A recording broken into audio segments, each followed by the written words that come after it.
அதிகாரம் 3.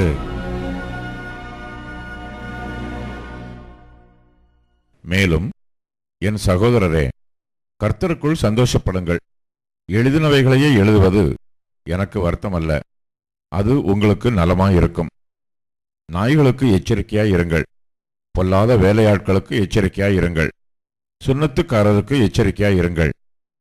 ஏனெனில் மாம்சத்தின் மேல் நம்பிக்கையாயிராமல் ஆவியினாலே தேவனுக்கு ஆராதனை செய்து கிறிஸ்து இயேசுவுக்குள் மேன்மை பாராட்டுகிற நாமே விருத்த சேதனம் உள்ளவர்கள். மாம்சத்தின் மேல் நம்பிக்கை வைக்க வேண்டுமானால் நானும் வைக்கலாம்.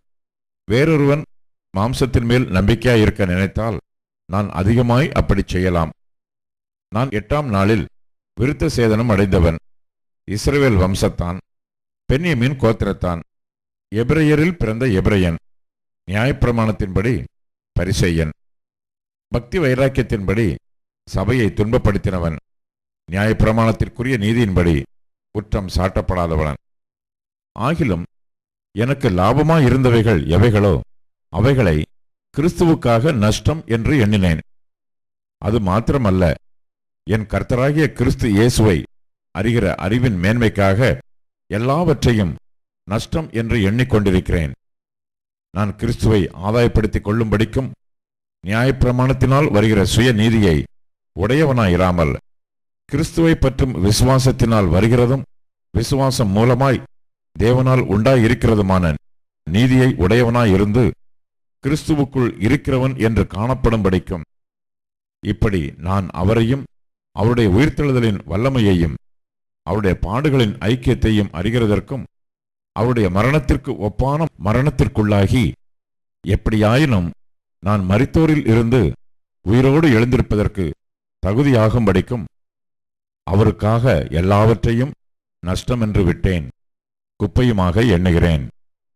நான் அடைந்தாயிற்று அல்லது முற்றும் தேறினவனானேன் என்று எண்ணாமல் கிறிஸ்து இயேசுவினால் நான் எதற்காக பிடிக்கப்பட்டேனோ அதை நான் பிடித்துக் கொள்ளும்படி ஆசையாய் தொடர்கிறேன்.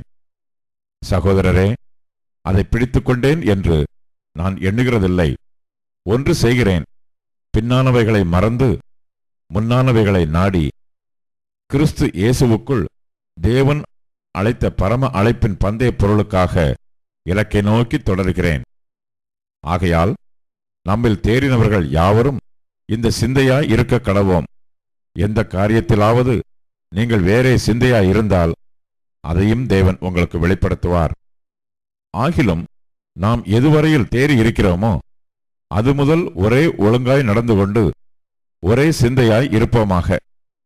சகோதரரே, நீங்கள் என்னோடே கூட பின்பற்றுகிறவர்களாகி நாங்கள் உங்களுக்கு வழிகாட்டுகிறபடி நடக்கிறவர்களை மாதிரியாக நோக்குங்கள். ஏனெனில் அநேகர் வேறு விதமாய் நடக்கிறார்கள். அவர்கள் கிறிஸ்துவின் சிலுவைக்கு பகைஞர் என்று உங்களுக்கு அநேகந்தரம் சொன்னேன். இப்பொழுது கண்ணீரோடும் சொல்லுகிறேன். அவர்களுடைய முடிவு அழிவு, அவர்களுடைய தேவன் வயிறு, அவர்களுடைய மகிமை அவர்களுடைய இலச்சையே. அவர்கள் பூமிக்கடுத்தவைகளை சிந்திக்கிறார்கள். நம்முடைய குடியிருப்போ பரலோகத்தில் இருக்கிறது. அங்கே இருந்து கர்த்தராய் இருக்கிற இயேசு கிறிஸ்து என்னும் இரட்சகர் வர எதிர்பார்த்து கொண்டிருக்கிறோம்.